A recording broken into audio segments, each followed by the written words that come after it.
बहुत महत्वपूर्ण पत्रकार वार्ता में आज ग्रेटर नोएडा प्रेस क्लब में उपस्थित आप सभी पत्रकार साथियों का बहुत बहुत अभिनंदन है, बहुत बहुत स्वागत है। और यहाँ आपने हमें स्थान दिया पत्रकार वार्ता के लिए, आपका बहुत बहुत साधुवाद और धन्यवाद। हमारे साथ में हमारे जिले के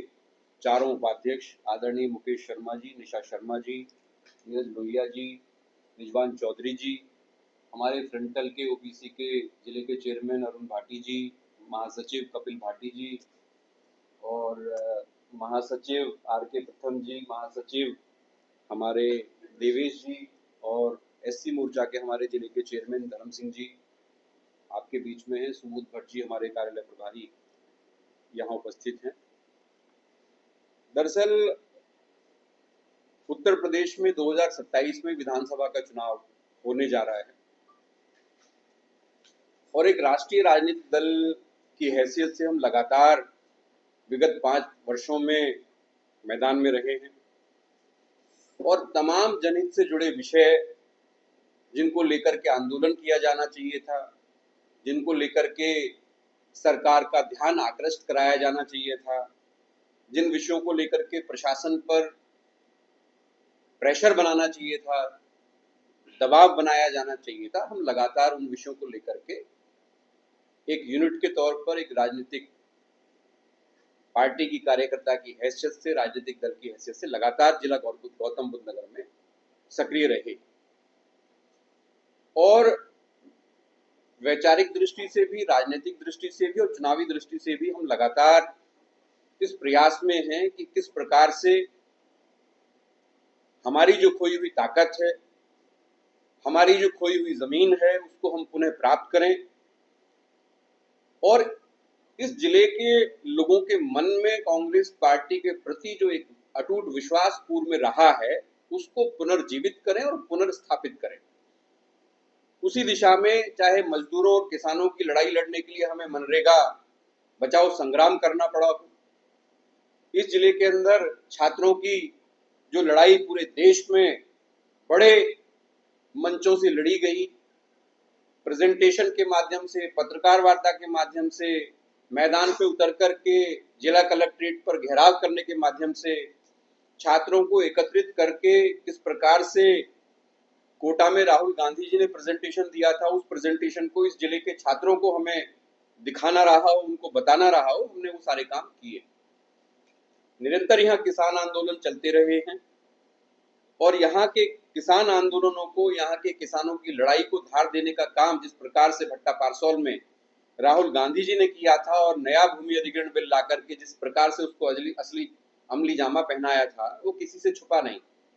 और उसी परिपाटी और उसी लीग पर चलते हुए कांग्रेस पार्टी का संगठन लगातार यहाँ जो भी किसान आंदोलन है, जो भी किसानों की समस्याएं हैं, किसानों के साथ मिलकर के और अलहदा एक राजनीतिक दल की हैसियत से भी हम अपनी आवाज को लगातार प्रशासन तक पहुंचाना हो, चाहे लखनऊ में विधानसभा घेराव की हमारी कांग्रेस की कॉल हो, तो हम वहां तक भी सरकार को घेरने से चूके नहीं हैं और हम पीछे नहीं हैं। जैसा कि मैंने बताया कि 2027 में विधानसभा का चुनाव है। कांग्रेस पार्टी बहुत मजबूती के साथ विगत लगभग 14 महीने से संगठन सृजन अभियान के माध्यम से लगातार अपने संगठन को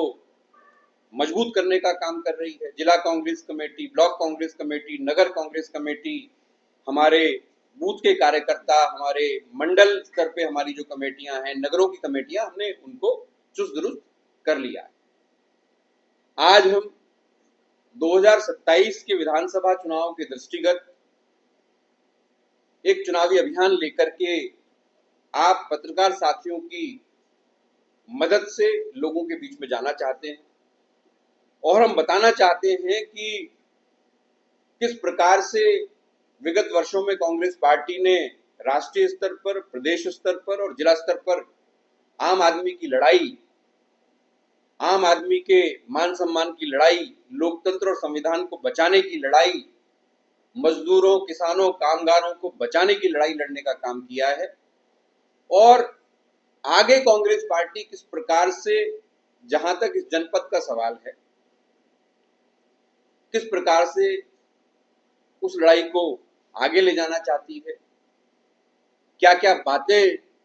हम आम लोगों के बीच में लेकर के जाना चाहते हैं, उसको लेकर के आज हमारी पत्रकार वार्ता है। तो साथियों, आज पत्रकार वार्ता के माध्यम से हम जनपद गौतम बुद्ध नगर में जन संवाद संकल्प यात्रा की घोषणा कर रहे हैं। ये जन संवाद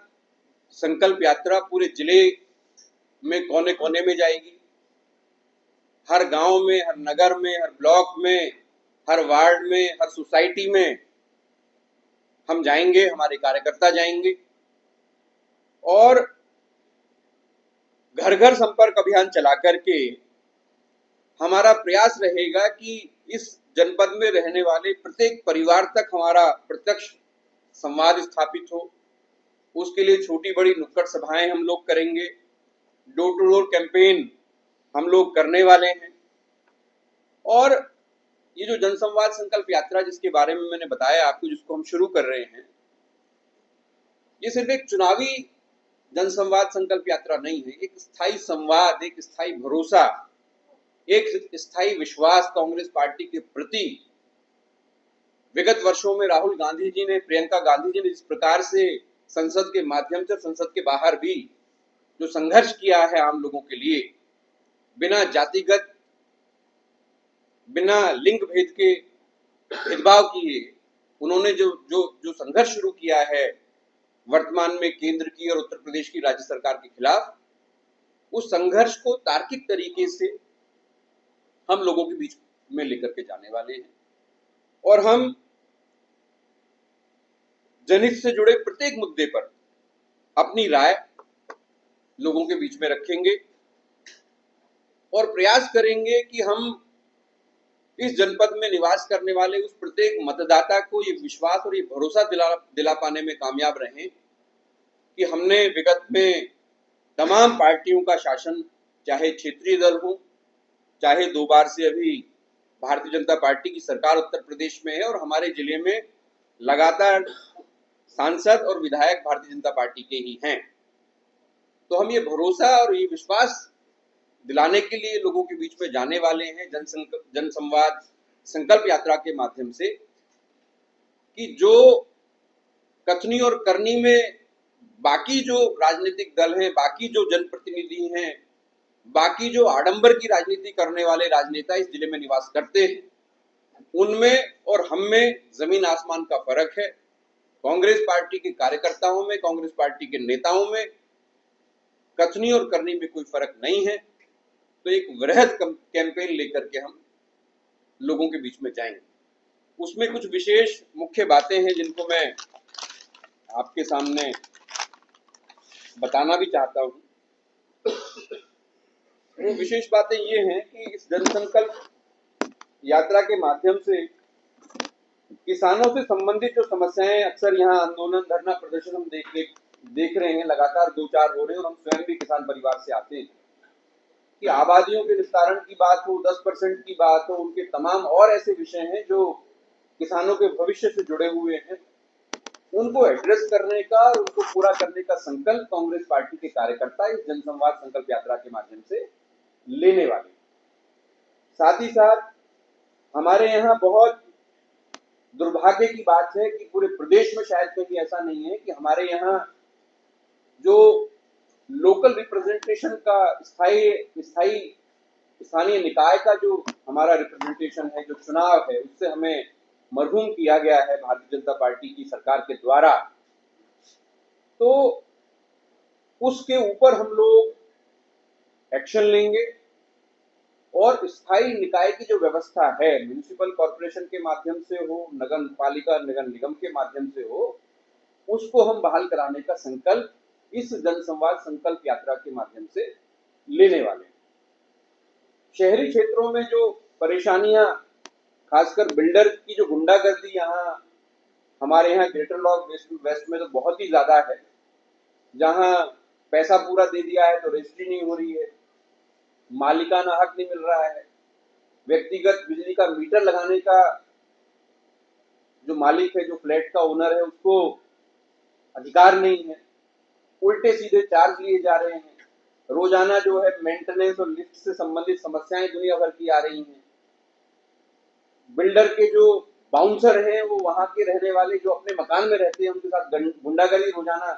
कैसे करते हैं, आपके समाचार पत्रों में और इनमें सब में रोजाना आप दिखाते ही हैं। तो उसको दूर करने का एक सूत्रीय एजेंडा हमारा है, उसको हम ठीक करके ही मानेंगे। इस तरह की गुंडागर्दी हम लोग, चाहे यहाँ के स्थानीय किसान हो, चाहे यहाँ रहने वाले जो बाहर से लोग रह करके रहने आए हैं अपना मकान लेकर के, हम ये बर्दाश्त करने वाले नहीं। यहाँ तमाम ऐसे परिवार हैं जो यहाँ के किसानों के यहाँ मजदूरी करके अपने परिवार का भरण पोषण करते हैं और आज वो बेरोजगार हो गए हैं, रिक्शा चलाने लायक भी नहीं बचे हैं। आजकल रिक्शा भी 3 लाख रुपए का आता है, बैटरी रिक्शा हो गया, उनको पैर से चलाने वाला रिक्शा भी उपलब्ध नहीं है इस शहर के अंदर। उनके बच्चे शिक्षा से महरूम हैं। तो उनके लिए तमाम लोगों ने बहुत वायदे किए, तमाम किसान संगठनों ने भी बहुत वायदे किए हैं, लेकिन अनफॉर्चुनेटली इस लोकतांत्रिक सरकार में जो भूमिहीन लोग हैं, जो मजदूर लोग हैं, जो इस क्षेत्र के किसानों के की जमीनों पर आश्रित थे, उनके बारे में किसी ने सोचा नहीं है। तो उनके लिए कोई परमानेंट सॉल्यूशन हम लोग खोज पाए, उनके निवास की व्यवस्था, उनके रोजगार की व्यवस्था, इसका संकल्प भी जनसंवाद संकल्प यात्रा के माध्यम से हम लेने वाले हैं। साथ ही साथ पूरा ग्रेटर नोएडा वेस्ट, पूरा नोएडा एक्सटेंशन यहाँ के बिल्डरों ने और पूर्व की सरकारों ने मिलकर के मेट्रो की कनेक्टिविटी के नाम पर बेच डाला। मेट्रो आ रही है, मेट्रो आ रही है, सब बिक गया, सब ऑक्यूपाइड हो गया, बिल्डर भी दिवालिया होकर के यहाँ से भाग गए, लेकिन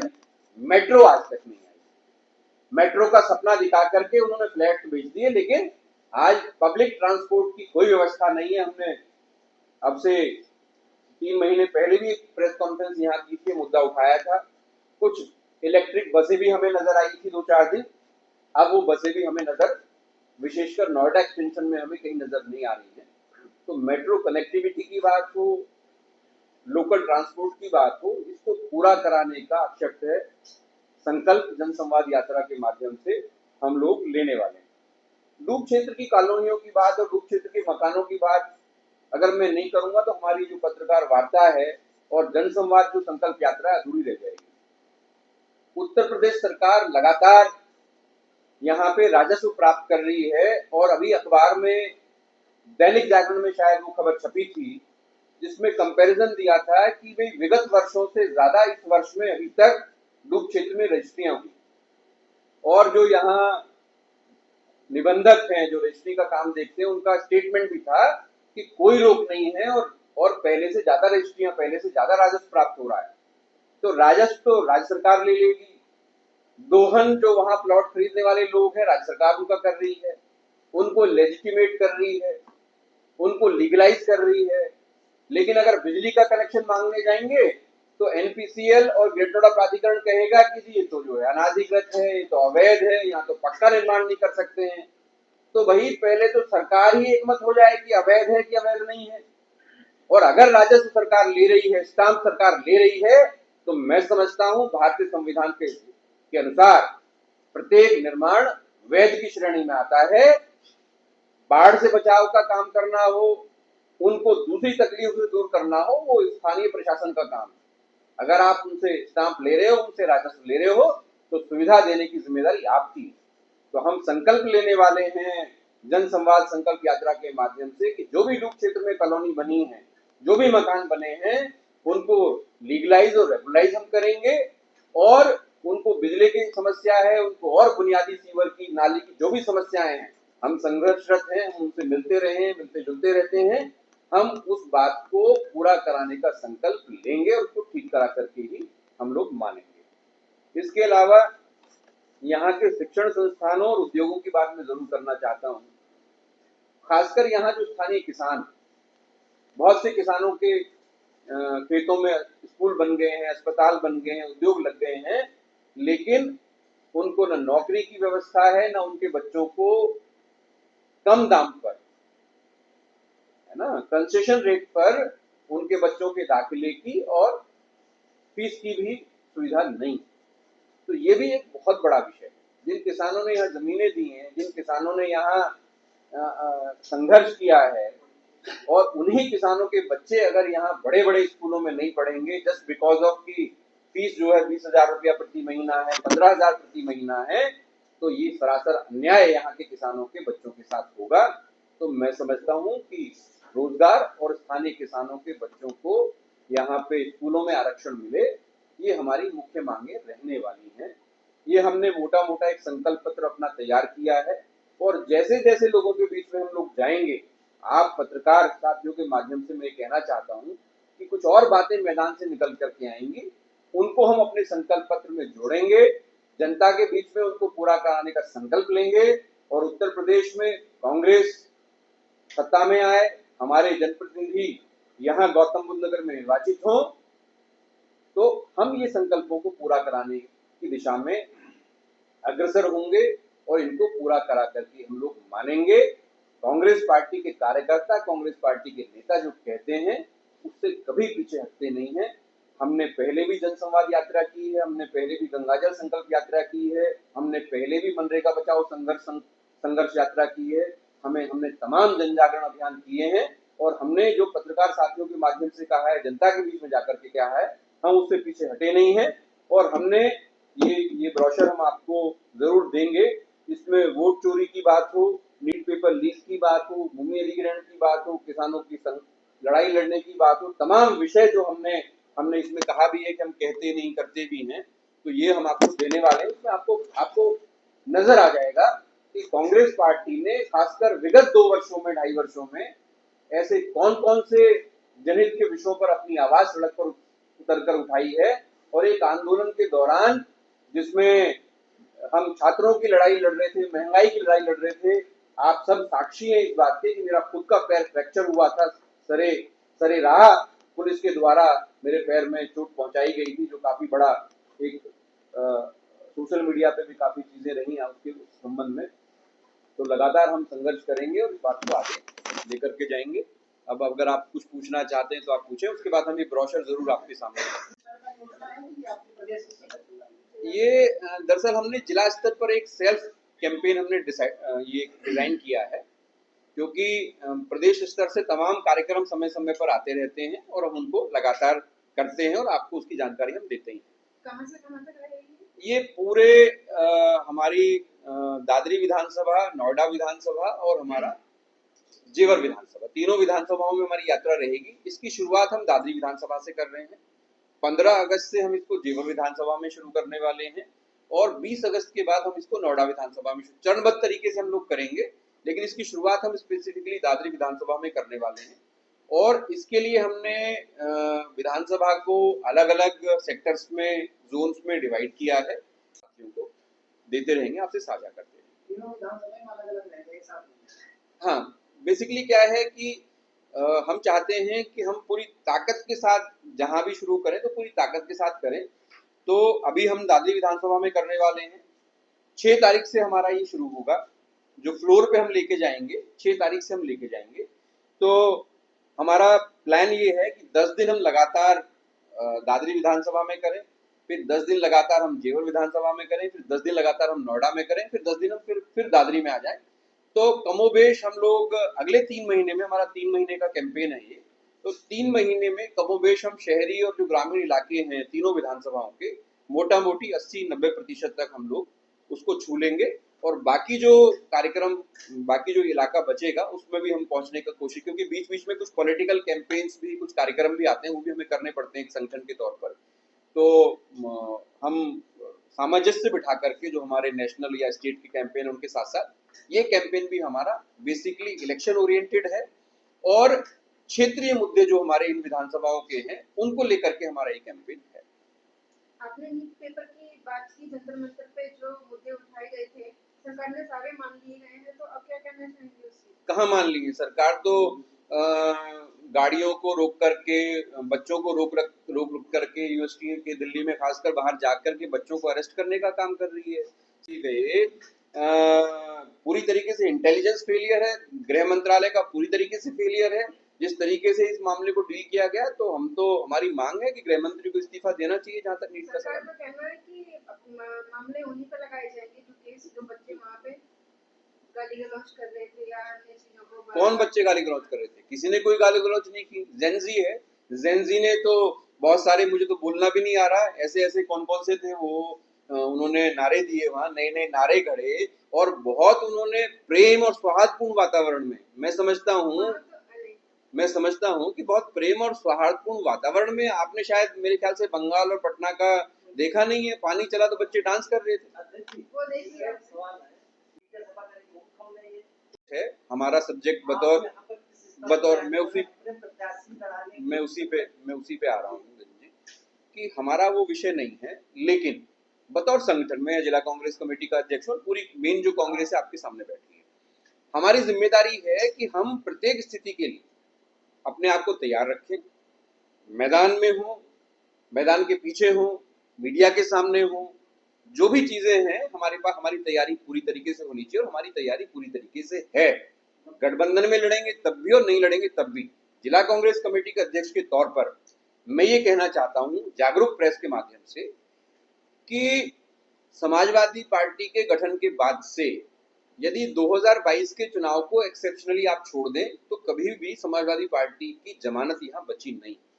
2022 का चुनाव एक अलग ग्राउंड पे लड़ा गया और वहां इस तरीके से पोलराइजेशन हुआ कि हिंदू मुस्लिम में इस तरीके से बटा कि सपा बसपा के बीच का चुनाव हुआ और वोटों का बंटवारा नहीं हुआ। अदरवाइज हमेशा कांग्रेस पार्टी ने चुनाव, यदि समाजवादी पार्टी के साथ हमारा गठबंधन होता है तो समाजवादी पार्टी के साथियों के मदद से, उनके सहयोग से कांग्रेस पार्टी यह बहुत अच्छे नतीजे ला सकती है। कांगड़ी विधानसभा की गौतम बुद्ध नगर में जैसा अटैक हुआ, चुनाव लड़ा